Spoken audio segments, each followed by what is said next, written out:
अस्सलाम वालेकुम दोस्तों, आज की इस वीडियो में हम मालूम करेंगे गूगल शीट के अंदर डेट और टाइम के फंक्शन किस तरह से हम इस्तेमाल करते हैं। तो सबसे पहले आज हम डेट और टाइम, और उस डेट और टाइम में से हम मंथ, ईयर और डे का नेम जो है वो हम सॉर्ट आउट करेंगे। तो स्टार्ट करते हैं। सबसे पहले यहाँ पर हमने डेट की हेडिंग दी और डेट का फार्मूला लगाते हैं। ये वो डेट होगी जो आपके पीसी की क्लॉक के अंदर इस वक्त एक्टिव है या जो अपडेट है। Is equal to today, today का फंक्शन यूज करेंगे और उसके बाद छोटा ब्रैकेट लगाकर ब्रैकेट को क्लोज कर देंगे, एंटर। मैं यहाँ आपको बताता चलूँ कि जो फंक्शन मैं यूज करूँगा इस वीडियो की डिस्क्रिप्शन के अंदर आपको मैं दूंगा, ताकि आपको ये फंक्शन यूज करने में कोई दिक्कत ना आए, कोई परेशानी ना हो। तो इज इक्वल टू टुडे छोटा ब्रैकेट लगाकर उसको बंद कर देंगे, तो हमारे पास जो एक्चुअल डेट है जो हमारे पीसी की क्लॉक के अंदर इस वक्त चल रही है वो आ जाएगी। अगर आपको लगता है कि ये डेट तो आज नहीं है, ये तो बिल्कुल अलग डेट है, तो आपको चाहिए कि अपने पीसी की डेट को अपडेट करें, उसे करेक्ट कर लें। इसके बाद है टाइम स्टैम्प, पी से कहते हैं डेट एंड टाइम को इकट्ठा मालूम करना भी कहते हैं।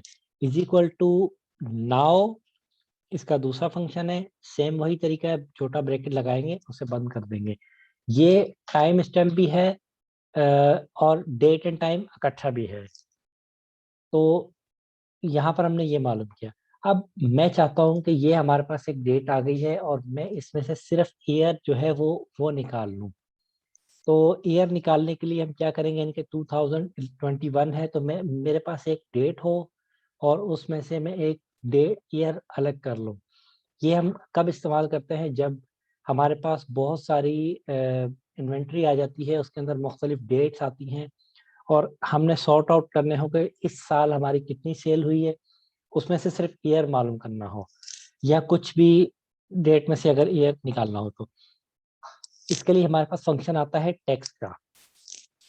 Is equal to text, text मालूम कर रहा है किसी भी नंबर में से, छोटा ब्रैकेट लगाया। यहाँ पर मुझे कह रहा है कि टेक्स्ट मालूम करो, पहले नंबर दो और फिर उसका फॉर्मेट बताओ। तो नंबर मुझे देने के लिए मैं चाहूंगा जो हमने इस वक्त डेट मालूम की है, उस डेट पर मैं क्लिक करूंगा तो मेरे पास B3 की रेंज आ गई है। कॉमा लगाया, कॉमा लगाने के बाद मुझे कह रहा है कि मुझे फॉर्मेट बताओ, इस टेक्स्ट में से, इस नंबर में से मैं किस फॉर्मेट का टेक्स्ट मालूम करूं। तो जो टेक्स्ट हम मालूम करना चाह रहे हैं वो हम कोटेशन मार्क के अंदर देंगे। कोटेशन मार्क स्टार्ट किया और मैं वाई 3 दफ़ा या 4 दफ़ा वाई प्रेस करूंगा और कोटेशन मार्क को बंद करके एंटर प्रेस करूंगा तो मेरे पास 2021 आ जाएगा। तो जितनी भी डेट हो, एक डेट हो या 1000 मरतबा आपकी डेट एंटर हो, आपने सिर्फ ये मालूम करना है और इस पकड़ के ड्रैग कर देना है तो डेट आ जाएंगी। अब मैं चाहता हूं कि इसमें से मैं मंथ मालूम करूं। वही बात जो मैंने अभी थोड़ी देर पहले की है कि ईयर वाइज हमने अगर डेटा सॉर्ट आउट करना है कि 2021 में कितनी सेल हुई, 2020 में कितनी हुई और या उससे पहले, तो इस तरह से हम ईयर्स मालूम करते हैं। सेम लाइक हम मंथ मालूम करना चाह रहे हैं कि मुझे जनवरी, फरवरी, मार्च, अप्रैल जो है वो टेक्स्ट की शक्ल में आ जाए। तो इसके लिए मैं चाहूँगा वही फॉर्मूला यूज करेंगे, टेक्स्ट ब्रैकेट लगाया, नंबर की जगह वो डेट ले लेंगे। B3 इसका इंडेक्स नेम है, मैं पिछली वीडियो में बता चुका हूँ जो बिगनर वाली है कि ये इंडेक्स नंबर किस तरह से आते हैं। कॉमा, अब वही सवाल पूछ रहा है कि किस, मुझे फॉर्मेट बताओ किस फॉर्मेट में मैं टेक्स्ट को कन्वर्ट करूं। कोटेशन मार्क के अंदर में एम, अगर मैं 3 दफ़ा एम लिखता हूं तो क्या होता है, तो होता है ये है कि हर मंथ के पहले 3 टेक्स्ट अल्फ़ाबेट हमें शो करेगा। अगर मैं चाह रहा हूँ कि नहीं मुझे पूरा मंथ का नाम मुकम्मल शो करे, तो फिर हम 4 दफ़ा उस टेक्स्ट को रिपीट करेंगे, एम एम एम एम, यानी कि मंथ मुकम्मल हो। अब मैं जाता हूँ यहाँ से, मैं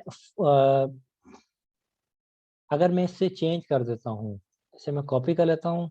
कॉपी करने के बाद मैं इस डेट को फिक्स कर लेता हूँ कि ये अपडेट ना हो, तो वैल्यूज ओनली। तो अब ये मेरे पास डेट आ गई, फॉर्मूला खत्म हो चुका है। अब मैं चाहता हूँ कि यहाँ से जो 4 मंथ है ये मैं चेंज करके इसे मैं कर दूं 12।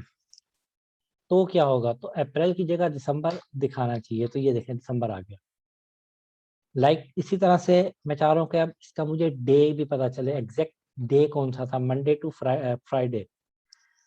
Is equal to text, bracket लगाया, वही डेट ली, कॉमा लगाया। अब कह रहा है फॉर्मेट कौन सा होना चाहिए, तो डे के लिए डी कोटेशन के अंदर लिखेंगे, ये बहुत जरूरी है, इसके बगैर फंक्शन नहीं काम करेगा।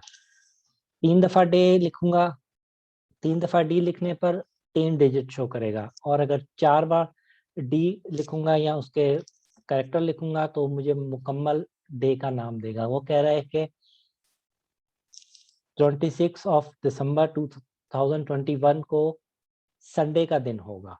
बिल्कुल ठीक कह रहा है ये। अब मैं इसको जाके दोबारा 4 कर देता हूँ, तो अब देखें 21 अप्रैल एंड मंडे है। अब हम टाइम के साथ मजीद थोड़ी सी डिटेल में जाते हैं कि मैं चाहता हूं कि मेरे पास आवर्स अलहदा लिखे हुए आए, मिनट्स अलहदा लिखे हुए हैं, सेकंड, और उन सबको मिलाकर मैं एक स्टैंडर्ड टाइम फॉर्मेट मालूम कर सकूं। मैं कहता हूं 5 फर्स्ट कर लें, 550, और सेकंड कुछ भी लिख देते हैं 21। मैं चाहता हूं कि ये इन तीनों को कंबाइन करके यहाँ पर एक स्टैंडर्ड टाइम फॉर्मेट में मुझे शो करे। तो इसके लिए हमारे पास फॉर्मूला है इज इक्वल टू टाइम, छोटा ब्रैकेट लगाया, आवर्स के लिए, फिर मिनट्स के लिए, और फिर सेकंड के लिए। 3 वैल्यूज मैंने देनी है। पहली वैल्यू आवर्स के लिए मैंने क्लिक किया और बाद में कह रहा है कि कॉमा लगाओ यहाँ पर, तो आवर्स पे क्लिक किया, कॉमा। अब ये देखिए ये एरिया इसने ग्रीन कर दिया। अब कह रहा है, अब गाइड कर रहा है साथ साथ, कह रहा है कि सेकंड मिनट बताओ। तो मैंने मिनट्स की रेंज ले ली, कॉमा लगाया, कहता अब सेकंड बताओ, कॉमा लगाया, और फिर सेकंड पर क्लिक किया, प्रेस एंटर।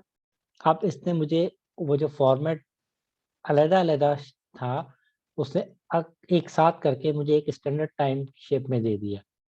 ये हम कहाँ यूज कर सकते हैं, कहीं पर भी किसी कंपनी में टाइम स्टैम्प है, डेटा एंट्री है, एम्प्लॉयमेंट आते हैं या चले जाते हैं, उनकी ड्यूटी स्टार्ट टाइम और एंड टाइम हम इस तरह से कैलकुलेट कर सकते हैं, वो कितने बजे कितने मिनट्स पर आए, या कोई शिपमेंट कब आई, कितने बजे आई। ये तमाम टाइम जहाँ ज़रूरत पड़े हम इन्हें इन चीज़ों को इस्तेमाल कर सकते हैं। तो ये था हमारी आज की वीडियो जिसके अंदर हमने बात की डेट और टाइम की, और डेट टाइम में से टेक्स्ट फॉर्मेट के ज़रिए हमने उसके मंथ नेम, डे नेम और ईयर्स हमने सेपरेट किए। तो अगर आपको हमारी वीडियोस अच्छी लगती है तो आप हमारे चैनल को सब्सक्राइब कर सकते हैं। बहुत शुक्रिया आप लोगों का।